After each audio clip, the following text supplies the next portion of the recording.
अस्सलाम वालेकुम नाज़रीन, मैं हूं फरूख अब्बास न्यूट्रल बाय जावेद चौधरी। मैं नाज़रीन आज एक बहुत ही दिलचस्प एपिसोड लेके आपके सामने हाजिर हैं। आपने देखा होगा कि पिछले दिनों सरेआम बदतमीजी हो रही है लोगों के साथ। स्पेशली एक वीडियो वायरल हुई पिछले दिनों शाहजेब खानजादा साहब की, और उनके साथ जो बंदा बदतमीजी कर रहा था बज़ाहिर ऐसा लग रहा था कि उसका ताल्लुक पीटीआई से है, लेकिन ये कोई पहला वाकया नहीं था। हमने इससे पहले ये भी देखा कि कुछ पॉलिटिकल लोगों के साथ भी सेम इसी तरह का सलूक किया गया। नवाज शरीफ साहब के साथ हुआ, एहसान इकबाल साहब के साथ हुआ, इसाक डार साहब के साथ हुआ, और भी बहुत सारे लोग इस तरह से थे जो टारगेट किए गए, जो महसूस ऐसे हो रहा था कि जैसे अगर गली में भी बाहर निकलते हैं, किसी रेस्टोरेंट के ऊपर अगर वो जाते हैं तो वहां पे ना वो महफूज है ना उनकी फैमिली वहां पे महफूज है, कि कोई भी इंसान आएगा और उन्हें गालम गलोच करके चला जाएगा, बुरा भला कह के चला जाएगा। और फैमिलीज के साथ ये सब कुछ टॉलरेट करना होता भी बहुत मुश्किल है। ये हमारे माशरे में हो क्या गया है, इस तरह की इनटॉलरेंस आ क्यों गई है, और ये लोग हैं कौन?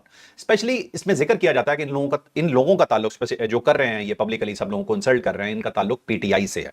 तो हमारे साथ आज जो शख्स मौजूद हैं उनका ताल्लुक भी पीटीआई से है, और एक जमाने में आप ये कह सकते हैं कि ये इन लोगों के दरमियान में रह चुके हैं। जब ये सब कुछ प्लान हुआ करता था, या ये सब कुछ जब या कहते हैं डिसाइड किया जा रहा होता था, तो उस वक्त एक शख्स वहां पे मौजूद थे जो वहां बैठे हुए इन चीजों को महसूस करते थे कि ये गलत हो रहा है। दैट्स वाई उन्होंने वो जगह छोड़ भी दी, लेकिन ये सब कुछ होते हुए अपनी आंखों से देखा, बहुत सारी चीजों के वो गवाह हैं। तो आज मैंने उन्हें मदऊ किया और उनसे मैं ये जानना चाहता हूं कि ये सब कुछ आया टारगेट किया जाता है लोगों को, या फिर रैंडम ही बार कोई निकल रहा है, किसी का भी दिल किया तो कुछ भी कर दिया जाता है। इसके अलावा भी बहुत सारी इंफॉर्मेशन उनके पास मौजूद है। सारी चीजें मैं आपको बताना नहीं चाह रहा, कुछ चीजें एक्सक्लूसिव है, मैं चाहूंगा कि वो वीलॉग में आगे जाकर डिस्कस करते हैं। तो सबसे पहले मैं तारुफ करवाता हूं अपने खसूसी मेहमान का। हमारे साथ मौजूद है डॉक्टर फरहान विर्क साहब। डॉक्टर साहब पहले तो खुश आमदीद आपको। बहुत शुक्रिया। स्पेशली मुझे ये बताइएगा कि एक इंटरव्यू से पहले भी हमारा हुआ जिसमें मैंने मुख्तलिफ चीजें आपसे पूछी थी कि आपने पार्टी क्यों छोड़ दी, क्या वजूहत होंगी, अपने डिटेल से बहुत सारी चीजें बताई थी। उसके अंदर आप वहां पे सोशल मीडिया टीम के हेड रह चुके हैं। इनफैक्ट कहा यह जाता है कि डॉक्टर फरहान विर्क ने सोशल मीडिया टीम को बनाया था। जी जी, जो खुफिया सोशल मीडिया टीम थी, जो प्लानिंग करती थी, जो तमाम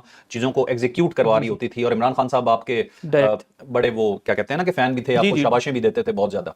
ये और बात है कि बाद में उन्होंने आपको फंसवा भी दिया था, लेकिन एक वक्त में वो आपको वाकई बैक करते थे, और आप जो भी करते थे, चाहे वो आपसे नेगेटिव था या पॉजिटिव करवाया जाता था, आप उनके फ्रंट लाइन मैन मौजूद थे। तो सवाल तो और भी मैंने कहा बहुत सारे पूछे हैं, लेकिन ये जरा मुझे आप बताइएगा सबसे पहले कि ये जो शाहजेब खानजादा के साथ एक वाकया हुआ, जो इस तरह के वाकयात होते हैं, इन वाकयात में लोगों को टारगेट किया जाता है, ये पूरा प्लान होता है पीछे से, या ये रैंडम हो रहा है, ये हो क्या रहा है? अच्छा फरूख भाई, ये होता ये है कि हमें ना एक आम पीटीआई के फॉलोअर की साइकी समझने की ज़रूरत है।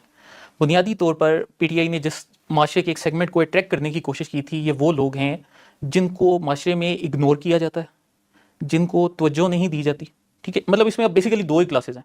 जो एक आप समझ लेंगे 90 to 95% लोग हैं, ये वही हैं जो कि इग्नोर होते हैं, जिनको तवज्जो नहीं मिलती, जिनको कोई एहसास महरूमी है, जो अगर कहीं नौकरी करते हैं तो उनको लगता है कि यहाँ पर पूरे इदारे में कोई बंदा मेरी तरफ तवज्जो नहीं करता। जो अगर घर में है तो उनको लगता है कि घर में कोई बंदा मुझसे दाल रोटी का नहीं पूछता।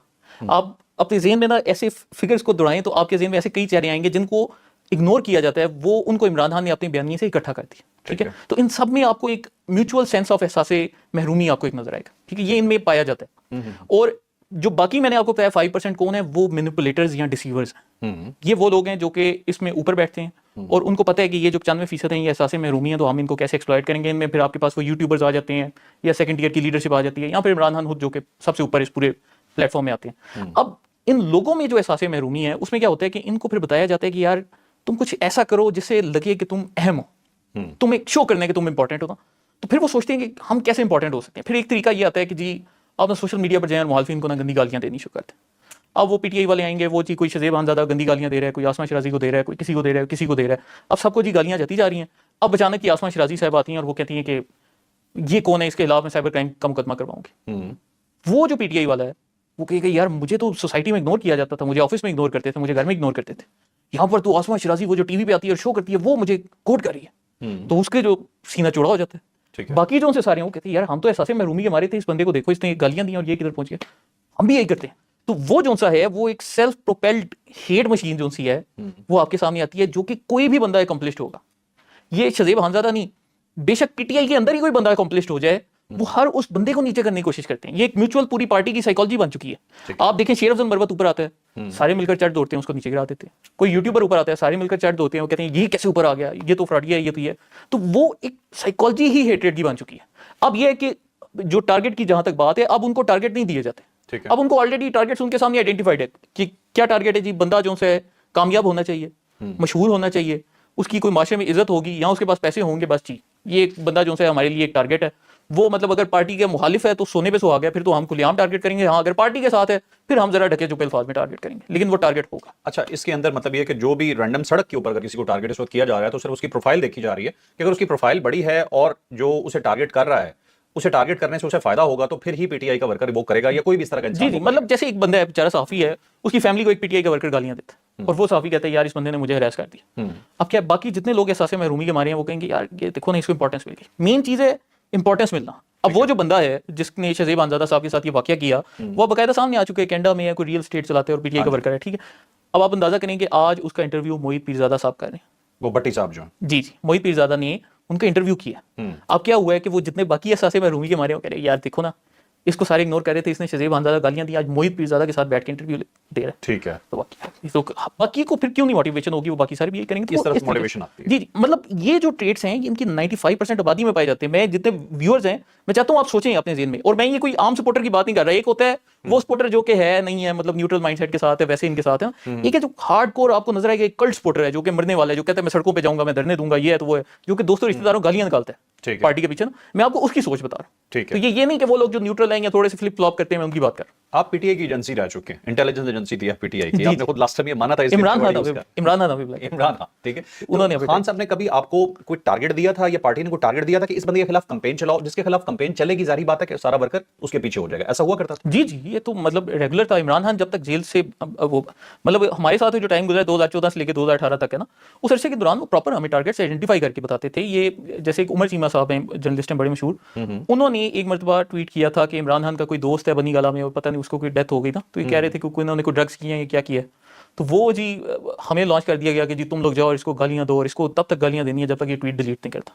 अच्छा, तो फिर वो हमने सारे लोग लगा दिए, वो सारी जी उमर चीमा तेरी है, तो उमर चीमा साहब ने ट्वीट डिलीट कर दिया। फिर सबको शाबाश मिली यार, बड़ा अच्छा काम किया आप साहब। और ये जो था एक रेगुलर ट्रेंड था कि मतलब उमर चीमा हो गए, ये बाकी जितने जर्नलिस्ट हैं वो हो गए, मरियम नवाज स्पेशली, वो तो उनके खास टारगेट पे थी ना कि मरियम नवाज को तो बिल्कुल ही नहीं छोड़ना।